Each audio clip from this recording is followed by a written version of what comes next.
Hey guys, it's the Halloween King, and in today's video, I just finished playing Garten of Banban 8. Well, somehow, or I watched gameplay of it, and you see, I have to admit right off the bat, you four brothers, Garten of Banban 8 might be the best horror game of 2025, like even better than Poppy's Playtime, and man, that was hard to do. Anyways, if you've never seen the Garten of Banban series before, let me tell you how it works.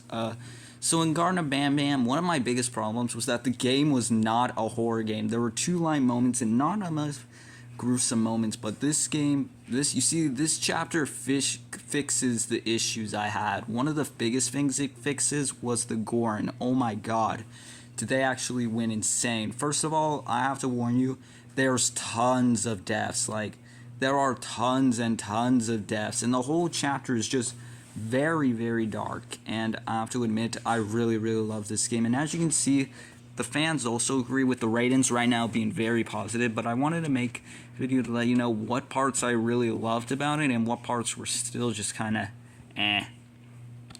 So another really cool thing I loved is the new drone. Like, it looks really cool, and I love the whole concept of mixing colors to get new characters. And how they use it in all those mini games, especially with the boss fights, it works really well. Like, they're literally so creative. And again, like I said, there's tons of things. I also really like the reclamation team. I'm not going to spoil who's on the team, but all I can say is that there's 6 members, and 2 of those members, if you're a former Garten of Banban guy, you know who those 2 members are. But anyways, yeah, another thing that was great is the characters too. I loved Flumbo, the way he sounded and the way he looked, and I also loved Bam Bam, how he made a return in the chapter, as well as Syringin, and a bunch of the characters that you remember, they come back in this chapter. But yeah, I also really love the gameplay. Like, the boss fights were really fun, and the chase scenes were actually legitimately creepy. Like, I actually got scared during the scenes. And oh yeah, remember how the Euphoric Brothers said new game over screen? Well, yeah, there's a new game over screen, and I really love it. But again, you're gonna love this game. But let's move on to some of the negatives. First of all, even though I said I had a lot of hopes for the characters, while much of the characters are here and some new ones, I have to admit, one of the most disappointing parts was Brushista. When I first saw the teaser, I thought Brushista was going to play a major role in Garten of Banban 8, possibly be one of the main antagonists.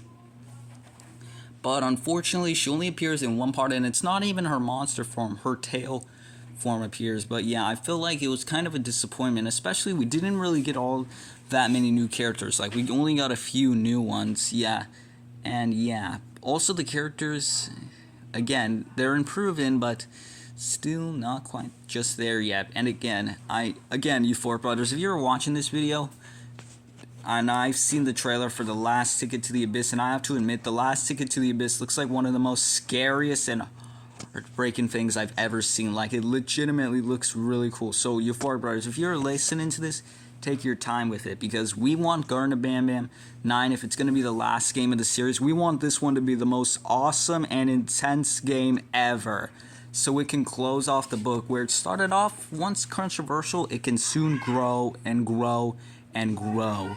But yeah, anyways guys, that's just my review of Garten of Banban 8. The game retails for $10 right now, and if you want a really good horror game, then I recommend this one. Anyways, that's all for today. I just wanted to make this review. Again, if you want a really good 2024 game, then go ahead and try it out. Thanks for the review. Bye.